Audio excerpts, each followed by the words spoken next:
شیطان انسانوں کی دنیا میں ہمیشہ سے برائی کی ایک علامت رہا ہے۔ اس زمین پر انسانوں کو ظلم و فساد اور خدا کی نافرمانی پر اکسانے میں شیاطین کا بنیادی کردار ہے۔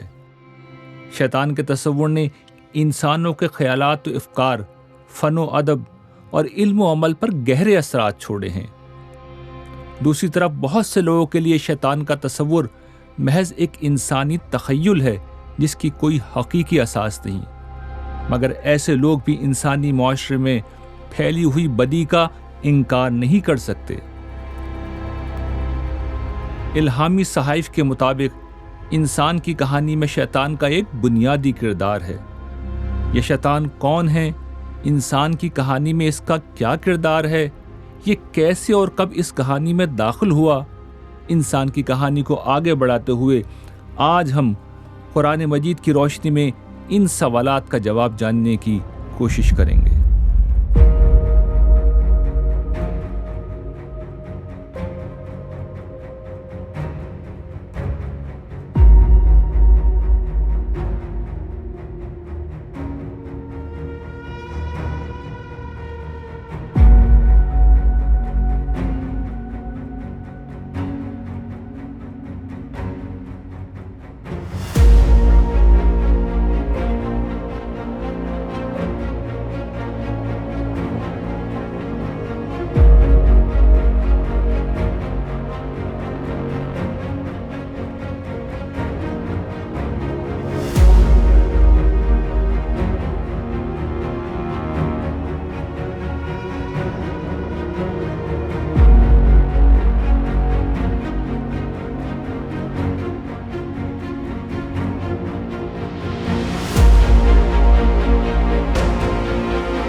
انسان کی کہانی میں ہم دیکھ چکے ہیں کہ مختلف تخلیقی مراحل سے گزار کر اللہ تعالیٰ نے حضرت آدم علیہ السلام کی شکل میں اس زمین پر ایک ایسا انسان پیدا کر دیا تھا جو ہر پہلو سے ان کے برپا کردہ امتحان میں اترنے کے قابل تھا۔ یہ زمین پر پیش آنے والا سب سے اہم واقعہ تھا جس کے ساتھ ہی کائناتی تاریخ اپنے نقطہ عروج پر پہنچ گئی۔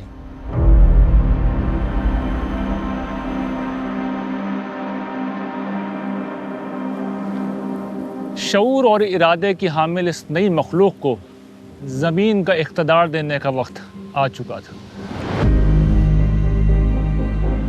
اس کے عملی اظہار کے لیے فرشتوں کو حکم دیا گیا کہ وہ آدم علیہ السلام کو سجدہ کریں۔ یہ سجدہ عبادت کا نہیں بلکہ تعظیم کا تھا۔ اس سے مقصود انسان کی اس حیثیت کا اعتراف تھا کہ وہ دھرتی کا حکمران ہے۔ عملی طور پر غالباً اس کا مطلب یہ تھا کہ جہاں اللہ تعالیٰ نے انسان کو اختیار دیا ہے وہاں فرشتے اس کے معاملات میں مداخلت نہ کریں۔ انسان دھرتی کے نظام میں جس طرح مداخلت کرنا چاہے اسے کرنے دی جائے۔ فرشتوں نے اللہ تعالیٰ کی مرضی کے عین مطابق ان کے حکم کی اطاعت کی اور سجدہ کر کے انسان کی اس برتری کو تسلیم کر لیا۔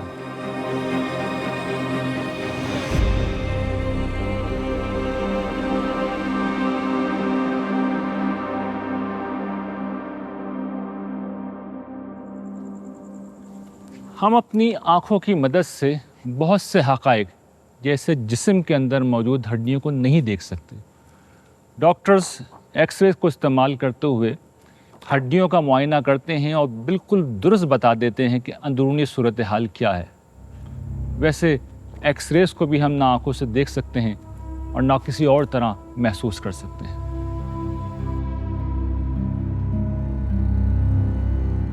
ایکس ریز کی مثال سے یہ سمجھا جا سکتا ہے کہ محض اس بنیاد پر کہ کوئی چیز آنکھوں سے نظر نہیں آتی، اس کے متعلق یہ دعویٰ نہیں کیا جا سکتا کہ وہ موجود نہیں ہے۔ یہی معاملہ فرشتوں کا بھی ہے اور جنات کا بھی، جن پر آج ہم تفصیل کے ساتھ بات کریں گے۔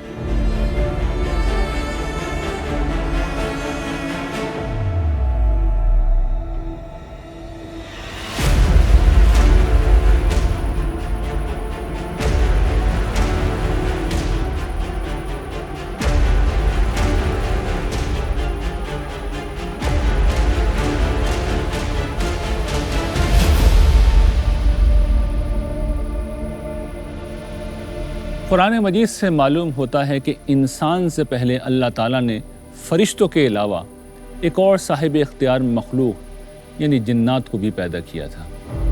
جنات کو فرشتوں کی طرح اختیار حاصل ہے اور انسانوں کی طرح اس اختیار کو غلط استعمال کرنے کی مہلت بھی ملی ہوئی ہے۔ خدا کی نافرمانی کرنے کی صورت میں ان کی فوری پکڑ نہیں ہوتی، کیونکہ وہ انسانوں کی طرح امتحان کی حالت میں ہیں۔ اگر وہ اس امتحانی وقفے میں خدا کی فرما برداری کریں گے تو آخرت میں جنت کی نعمت بھری دنیا کے حقدار ہوں گے، نافرمانی کریں گے تو جہنم میں سزا پائیں گے۔ قرآن مجید کی سورۃ الحجر کے مطابق جنات کو آگ یا بالفاظ دیگر توانائی سے پیدا کیا گیا تھا۔ اپنی اس ساخت کی بنا پر جنات انسان سے ایک برتر مخلوق ہیں، جن کی پہنچ زمین سے آسمان تک ہے۔ قرآن مجید کی سورہ جن میں جنوں کی زبانی اس بات کو اس طرح بیان کیا گیا ہے، اور یہ بھی کہ ہم نے آسمان کو ٹٹولا تو دیکھا کہ وہ سخت پہرے داروں سے پٹا پڑا ہے اور اس میں شہابوں کی بارش ہو رہی ہے، اور یہ بھی کہ ہم پہلے اس کے ٹھکانوں میں سننے کے لیے جا بیٹھا کرتے تھے، مگر ہم نے دیکھا کہ اب جو سننے کی کوشش کرتا ہے اپنے لیے گھات میں ایک انگارہ پاتا ہے، اور یہ بھی کہ اس وقت ہم نہیں جانتے تھے کہ زمین والوں کے حق میں کوئی برائی مقصود ہے یا ان کے پروردگار نے ان کے لیے کسی خیر کا ارادہ کیا ہے۔ ہم دیکھ چکے ہیں کہ اللہ تعالیٰ کے فرشتے ان کے حکم سے کائنات کا نظام چلا رہے ہیں۔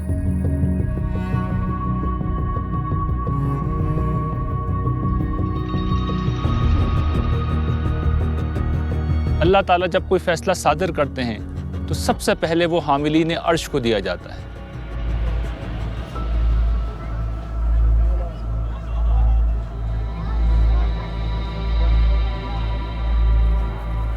یہ وہ بلند مقام فرشتے ہیں جو اللہ تعالیٰ سے براہ راست فرامین پاتے ہیں، پھر یہ احکام ان آسمانی فرشتوں تک منتقل کر دیے جاتے ہیں جو اہل زمین پر تعینات ہیں۔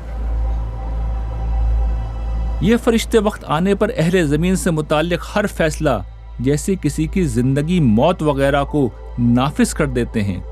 فرشتوں کی یہ غیبی دنیا جنات سے اس طرح پوشیدہ نہیں جس طرح انسانوں سے مکمل طور پر پوشیدہ ہے، اس لیے وہ آسمان کے فرشتوں کی گفتگو سے کچھ سنگن لینے کی کوشش کرتے ہیں۔ ان جنوں کو بھگانے کے لیے ان شہاب ثاقب کو استعمال کیا جاتا ہے جن کی بارش عام حالات میں بھی آسمان پر مسلسل جاری رہتی ہے۔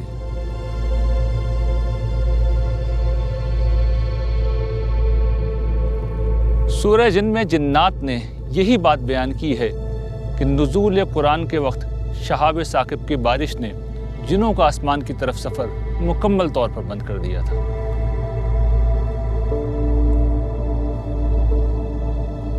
اس غیر معمولی انتظام کی بنا پر جنوں کو اندازہ ہو گیا تھا کہ اہل زمین سے متعلق کوئی بہت اہم فیصلہ نازل ہو رہا ہے۔ آسمان کے سخت حفاظتی انتظامات کی وجہ سے وہاں ان کا راستہ بند ہوا تو وہ اس غیر معمولی صورتحال کا سبب تلاش کرنے کے لیے زمین کی طرف نکل کھڑے ہوئے۔ جنوں کے ایسے ہی کسی گروہ نے ایک موقع پر حضور نبی کریم صلی اللہ علیہ وسلم کو قرآن مجید پڑھتے ہوئے سنا تو انہیں معلوم ہو گیا کہ یہی وہ اہم خدائی فیصلہ تھا جس کی وجہ سے آسمان کے راستوں کو فرشتوں نے بند کر دیا تھا۔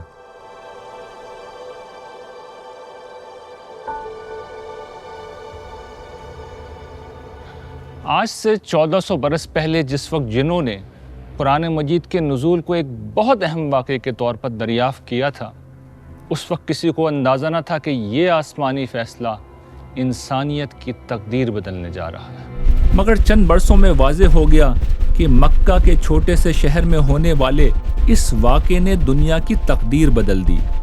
اسلام قبول کرنے کے بعد اہل عرب نے دنیا کی عظیم ترین سلطنتوں کو شکست دی اور ہزاروں برس سے جاری شرک کا دور ختم کیا، جس کے بعد اگلے 1000 برس تک توحید کا تصور دنیا میں غالب فکر کے طور پر قائم رہا۔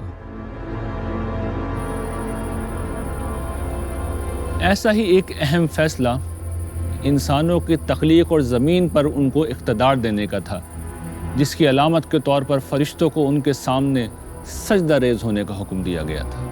یہی حکم جنوں کے لیے بھی تھا، کم از کم وہ جن اس حکم کے براہ راست مخاطب ضرور تھے جو اپنی علوِ شان کی بنا پر فرشتوں کی مجلس تک رسائی رکھتے تھے۔ ان جنات میں سے ایک ابلیس تھا جس نے اللہ تعالیٰ کا یہ فرمان ماننے سے انکار کر دیا تھا۔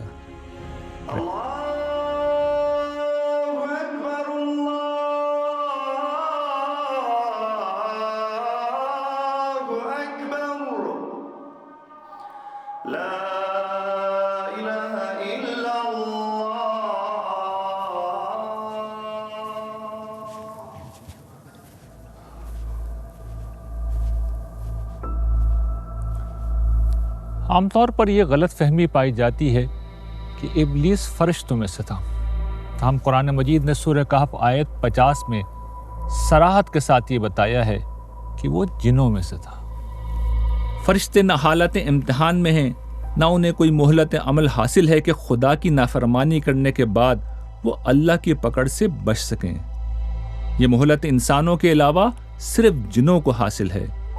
قرآن مجید میں کئی مقامات پر ابلیس کا یہ انکار زیر بحث آیا ہے، جن میں سے ایک تفصیلی مقام اس طرح ہے: ہم نے انسان کو سڑے ہوئے گارے کی کھنکھناتی مٹی سے بنایا تھا اور اس سے پہلے جنوں کو لو کی لپٹ سے پیدا کیا تھا۔ اور یاد دلاؤ جب تمہارے پروردگار نے فرشتوں سے کہا تھا کہ میں سڑے ہوئے گارے کی کھنکھناتی ہوئی مٹی سے ایک بشر پیدا کر رہا ہوں، سو جب میں اس کو ہر لحاظ سے درست کر لوں اور اس میں اپنی روح میں سے پھونک دوں تو تم سب اس کے آگے سجدہ ریز ہو جانا۔ پھر ہوا یہ کہ تمام فرشتے سجدے میں گر پڑے اور جنات بھی، ابلیس کے سوا۔ اس نے سجدہ کرنے والوں کا ساتھ دینے سے انکار کر دیا۔ خدا نے پوچھا، اے ابلیس، تیرا کیا معاملہ ہے کہ تو سجدہ کرنے والوں میں شامل نہیں ہوا؟ اس نے جواب دیا، میں وہ نہیں ہوں کہ ایک ایسے بشر کو سجدہ کروں جسے تو نے سڑے ہوئے گارے کی کھنکھناتی مٹی سے پیدا کیا ہے۔ فرمایا، یہ بات ہے تو یہاں سے نکل جا، اس لیے کہ تو راندہ درگاہ ہے اور تجھ پر روز جزا تک لعنت ہے۔ اس نے عرض کیا، پروردگار، پھر مجھے اس دن تک کے لیے مہلت دے دے جب لوگ اٹھائے جائیں گے۔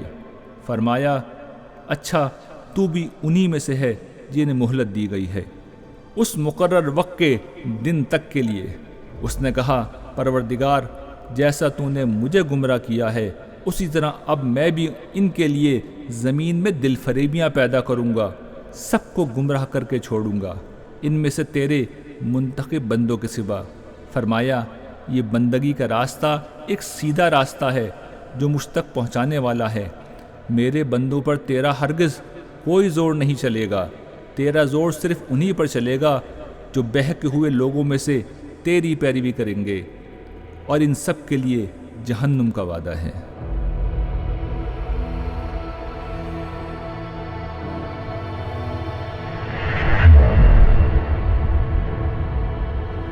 قرآن مجید میں جس طرح ابلیس کو اللہ تعالیٰ کے ساتھ مکالمہ کرتے ہوئے دکھایا گیا ہے، اس سے محسوس ہوتا ہے کہ وہ ایک بلند مرتبہ ہستی تھا جو غالباً فرشتوں کی کسی ایسی مجلس میں موجود تھا جہاں اللہ تعالیٰ کا یہ حکم سنایا گیا تھا۔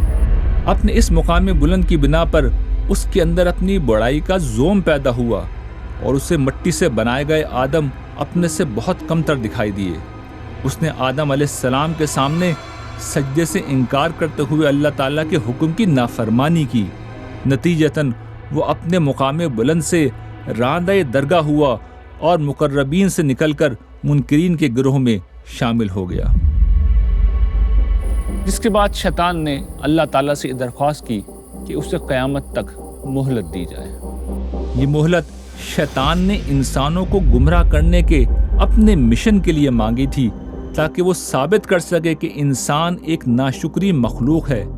شیطان کی درخواست پر اس کو یہ مہلت دے دی گئی اور ساتھ میں اس پر لعنت کر کے ہمیشہ کے لیے خدا کی رحمت سے محروم کر دیا گیا۔ بدقسمتی سے انسانوں کی اکثریت نے خدا کے ساتھ دوسروں کو شریک ٹھہرایا، اس کا انکار کر کے اور اس کی نافرمانی کر کے یہ ثابت کر دیا کہ انسانوں کے بارے میں شیطان کی رائے بالکل درست تھی۔ اسی مکالمے میں شیطان نے اپنا طریقہ واردات بھی بیان کیا ہے۔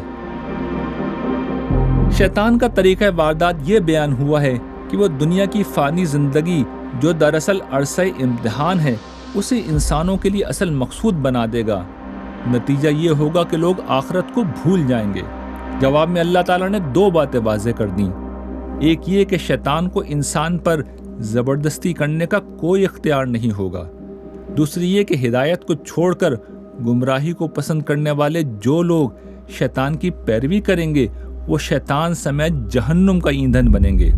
البتہ خدا کے نیک بندوں پر شیاطین کا کوئی بس نہیں چل سکے گا۔ ابلیس کو قرآن مجید میں شیطان بھی کہا گیا ہے۔ شیطان ابلیس کا نام نہیں بلکہ سرکشی کا وہ وصف ہے جو ابلیس میں آخری درجے میں پایا جاتا تھا۔ اسی مفہوم کا ایک دوسرا نام یعنی طاغوت بھی قرآن مجید نے استعمال کیا ہے۔ اس کا مطلب یہی سرکشی اور اپنی بڑائی کا زوم ہے۔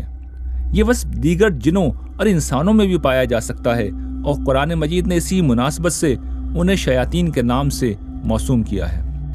ابلیس اللہ تعالیٰ کے بالمقابل برائی کا کوئی خدا ہرگز نہیں ہے۔ شیطان ہر وہ شخص ہے جو اختیار پا کر خدا کے مقابلے میں سرکش ہو جاتا ہے۔ قرآن سے معلوم ہوتا ہے کہ جو مہلت ابلیس نے مانگی یعنی خدا کی بندگی اور اعلیٰ اخلاقی رویے پر مبنی صراط مستقیم سے انسانوں کو گمراہ کرنے کے مشن کی مہلت، وہ ابلیس کے نقش قدم پر چلنے والی اس کی اولاد اور اس کے قبیلے یعنی اس کے پیروں اور ساتھیوں کو بھی دی گئی۔ یہ لوگ جنوں میں سے بھی ہوتے ہیں اور انسانوں میں سے بھی۔ ان کا کام انسانوں کو گمراہ کرنا ہوتا ہے۔ شیاطین جن انسان کے دل میں برائی کے خیالات ڈال کر اس کی خواہشات اور جذبات کو بے لگام کرتے ہیں، یہی وسوسہ انگیزی ان کا طریقہ واردات ہے۔ یا پھر وسوسہ انگیزی کر کے مفادات کے لیے ظلم اور حق تلفی پر آمادہ کرتے ہیں۔ انسانوں میں سے کچھ لوگ ہوتے ہیں جو شیطان کے مشن کو اپنے مفادات اور خواہشات کی وجہ سے مستقل طور پر اختیار کر لیتے ہیں۔ ان کے باطل نظریات اور خود ساختہ توجیہات ان کے ضمیر کو مردہ اور فطرت کو مس کر دیتی ہیں۔ اس طرح یہ لوگ خود شیطان بن جاتے ہیں۔ ایسے لوگ اپنے افکار، خیالات، تقریروں اور تحریروں سے پوری قوموں کو متاثر کرتے ہیں اور تباہی و بربادی کی عالمی آگ بھڑکا دیتے ہیں۔ ان میں سے بہت سے طاقت کے زور پر خدا کی راہ پر چلنے والوں کو عملاً راہ حق سے روکتے بھی ہیں۔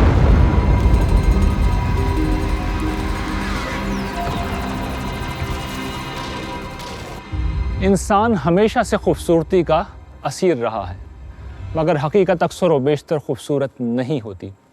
چنانچہ زیب و زینت، میک اپ اور تزئین کے عمل سے خوبصورتی پیدا کی جاتی ہے۔ شیطان بھی انسان کی اس کمزوری سے اچھی طرح واقف ہے۔ وہ جانتا ہے کہ انسان کی فطرت برائی کو قبول نہیں کرتی، چنانچہ وہ برائی کی ہر قسم کو خوبصورت بنا کر انسان کو دکھاتا ہے۔ اس کی ایک نمایاں مثال عریانی اور فحاشی ہے، جسے انسانی عرف نے کبھی قبول عام نہیں بخشا، مگر جدید دنیا میں آج آزادی کے نام پر اسے قبول کر لیا گیا ہے۔ کھانے پینے سے لے کر دواؤں میں ملاوٹ کرنے والوں کے پاس بھی ایسا کرنے کی 10 وجوہات ہوتی ہیں۔ جنگوں میں انسانی لاشوں کے ڈھیر لگانے والوں کے پاس بھی کوئی نہ کوئی نظریاتی اساس اور اخلاقی جواز ہوتا ہے۔ آسمانی تعلیم میں اضافے، تبدیلی اور مذہبی دیومالائیں جن میں ہر جگہ خدا کے شریک ہوتے ہیں، ان کے پیچھے بھی یہی شیطانی فریب کے جال ہوتے ہیں۔ حتیٰ کہ خدا کا انکار کرنے والوں کے پاس اپنی بات کا کوئی مسلمہ ثبوت تو نہیں ہوتا، لیکن یقین اتنا ہوتا ہے کہ جیسے کسی لیبارٹری میں ٹیسٹ کر کے دیکھ لیا ہے کہ خدا موجود نہیں ہے۔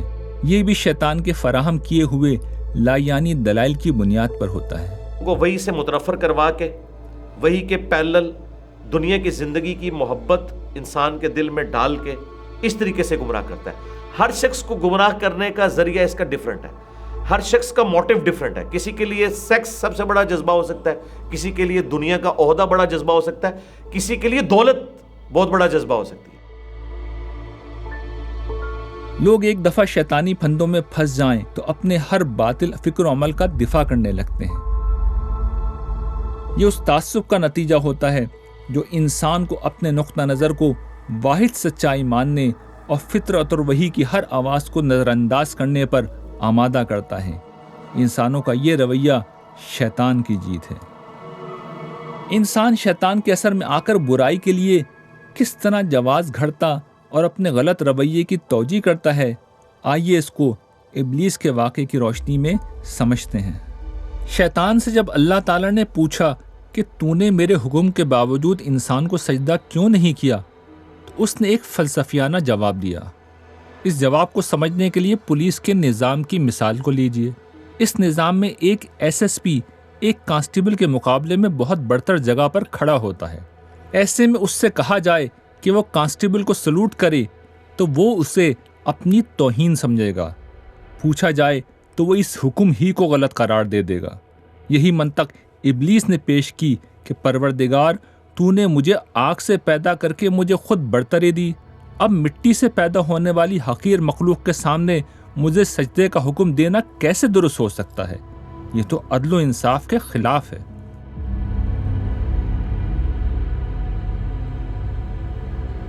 ابلیس کی بات میں بظاہر بہت وزن تھا، مگر در حقیقت اس کی بات بالکل بے بنیاد تھی۔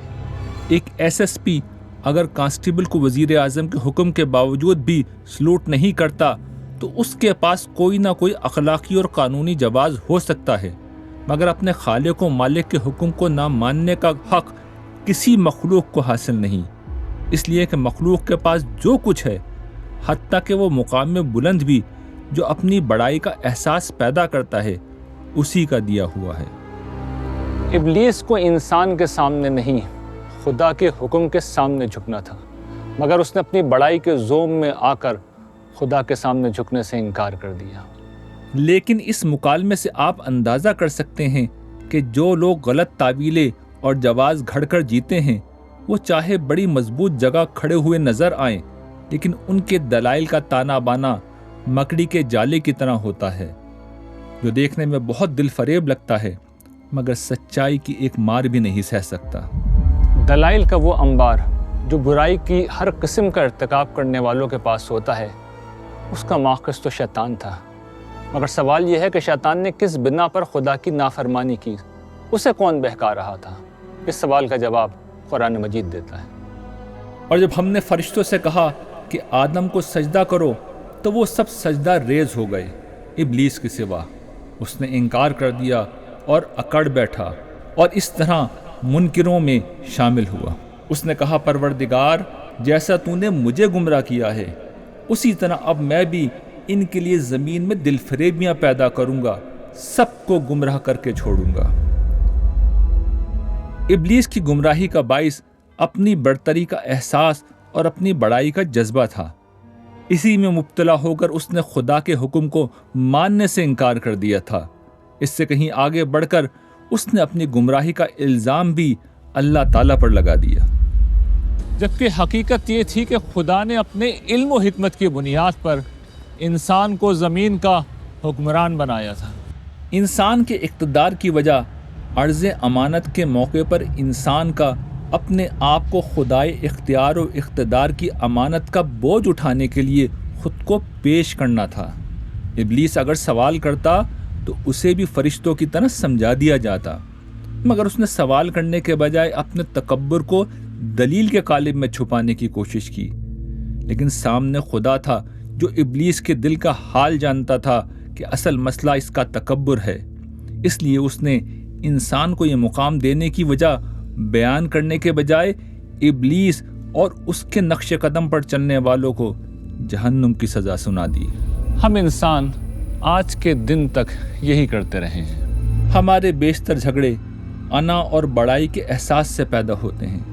ہم سامنے والے کا اعتراف نہیں کرتے، ہم حسد کرتے ہیں، ہم دوسروں کی خامیاں نکالتے ہیں، ان کے عیب ڈھونڈتے ہیں، ہم واضح سچائی کا انکار کر دیتے ہیں، ہم اپنی ہر برائی اور کمزوری پر پردہ ڈالنے کے لیے خوبصورت الفاظ کا سہارا لیتے ہیں، ہم دوسروں پر الزام و بہتان لگاتے ہیں، مگر ہمیں یاد رکھنا چاہیے کہ یہ شیطان کا راستہ ہے اور اس کا انجام وہی ہوگا جو شیطان کا ہوا، یعنی ہمیشہ کی لعنت اور ابدی جہنم کی سزا۔ سر، تو پھر ہمارے لیے درست راستہ کیا ہے؟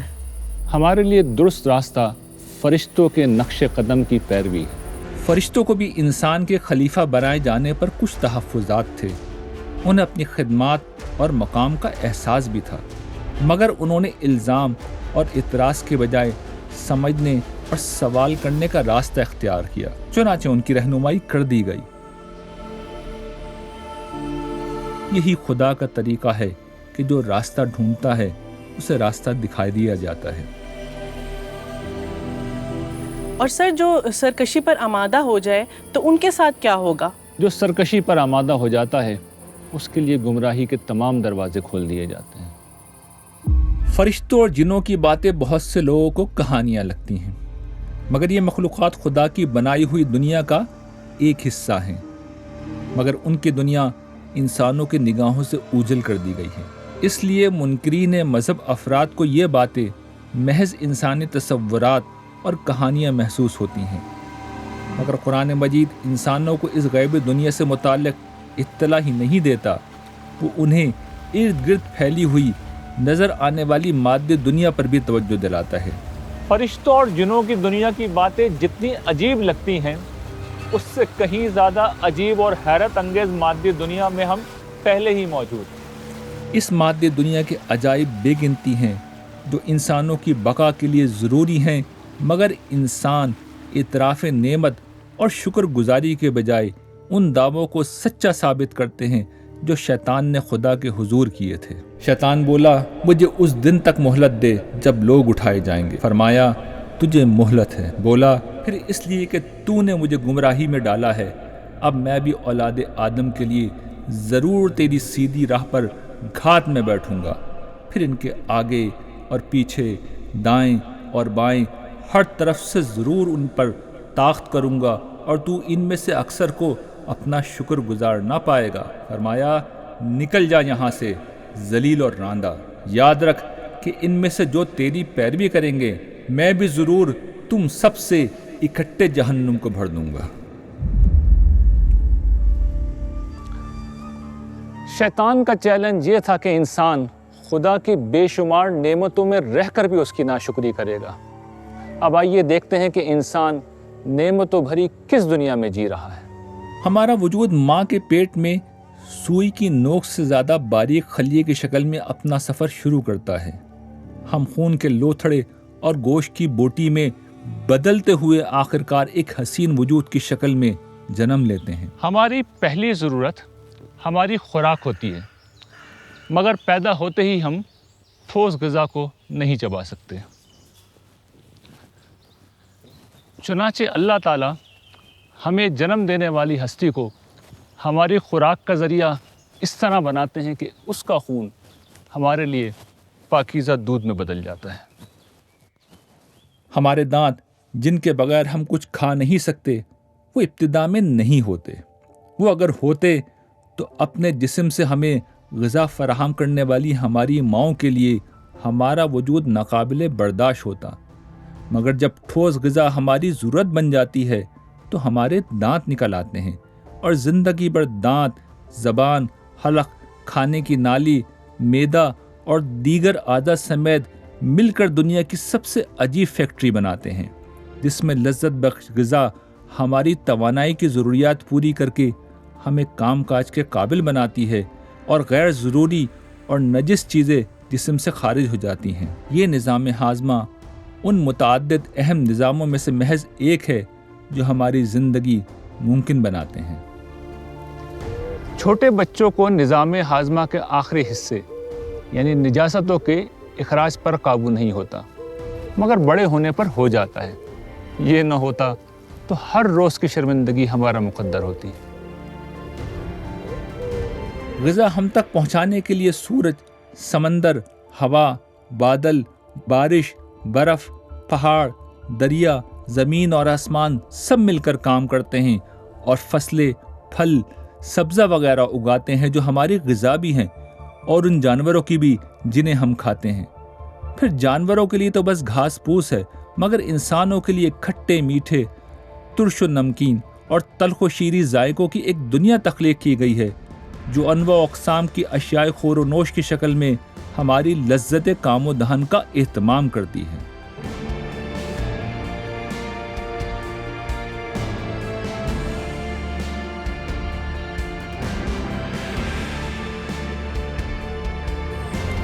ہم جوان ہوتے ہیں تو ہمارے جسم میں خود بخود کچھ تبدیلیاں آتی ہیں اور ہم صنف مخالف کے ساتھ مل کر اپنی نسل بڑھانے کے قابل ہو جاتے ہیں۔ مرد و زن کے اس تعلق میں انسانوں کے لیے نعمتوں کے جو گوناگو پہلو ہیں، کوئی دوسرا جاندار ان کا تصور نہیں کر سکتا۔ ہمارے سونے کے لیے پرسکون راتیں، کام کے لیے روشن دن، زمین کا بچھونا، آسمان کی چھت، چمکتا چاند، روشن سورج، خشکی اور طری کی سواریاں، پہاڑی اور میدانی راستے، غرض زندگی کی بقا اور تحفظ کے ان گنت اسباب ربوبیت ہیں جو ہمارا وجود اس دھرتی پر باقی رکھے ہوئے ہیں۔ یہ سب کچھ ایک ایسی قاتل کائنات میں ہو رہا ہے جہاں ہر جگہ فطرت کی طاقتیں زندگی کا نام و نشان مٹا دینے کے مشن پر مامور ہیں۔ یہ سارے معجزات اور ساری مہربانیاں تخلیق کرنے والا تنہا ایک خدا ہے۔ اس کی نعمتیں پا کر اسی کی ناشکری کرنے کا رویہ اختیار کرنا شیطان کے اس دعوے کو سچ کر دکھانا ہے جو اس نے خدا کے حضور کیا تھا کہ انسانوں کی اکثریت شکر گزار نہیں ہوگی۔ پھر کیا جو پیدا کرتا ہے وہ ان کے برابر ہو جائے گا جو کچھ پیدا نہیں کرتے؟ تو کیا تم سمجھتے نہیں ہو؟ اگر تم اللہ کی نعمتوں کو گننا چاہو تو انہیں گن نہیں سکو گے، اس پر بھی ناشکری کرتے ہو۔ حقیقت یہ ہے کہ اللہ بڑا ہی بخشنے والا ہے، اس کی شفقت ابدی ہے۔ اس قاتل کائنات میں یہ کرۂ زمین ہوا کے ایک سمندر میں گھرا ہوا ہے جسے کرۂ فضائی کہتے ہیں۔ ہم اس سمندر کی تہ میں رہنے والی مچھلیاں ہیں۔ ہمارے ارد گرد نعمتوں کی ایک دنیا ہے جسے ہم نظر انداز کر کے جیتے ہیں۔ ہم اتفاق اور خوش قسمتی جیسے لایانی الفاظ بول کر اس نعمت بھری حیرت انگیز دنیا کی ایسی توجیہ کرتے ہیں جو عقل قبول کرتی ہے اور نہ انسانی ضمیر۔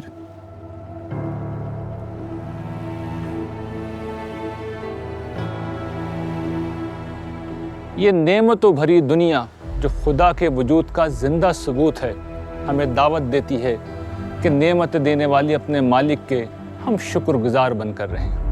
اس دنیا میں انسان کا یہ امتحان لیا جا رہا ہے کہ کون نظر آنے والی نعمتوں کے جلوے میں پوشیدہ خدا کو دریافت کر کے اس کے سامنے سر بسجود ہوتا ہے۔ جس روز امتحان کا یہ پرچہ اپنے اختتام کو پہنچے گا، انسان کی مہلت عمل ختم ہوگی، زمین کے خلیفہ کی بادشاہی کی بساط لپیٹ دی جائے گی۔ اس دن خدا اور فرشتے سب سامنے آ جائیں گے۔ شیطان اور اس کے پیروکار اپنے انجام کو پہنچیں گے اور خدا کے فرما بردار اس کی نعمتوں بھری جنت میں بادشاہوں جیسی ابدی زندگی گزاریں گے۔ بے شک خدا کے فرما بردار وہاں نعمتوں میں گھرے ہوں گے، تختوں پر بیٹھے سیر دیکھتے۔ ان کی اس عیش کی تازگی تم ان کے چہروں پر دیکھو گے۔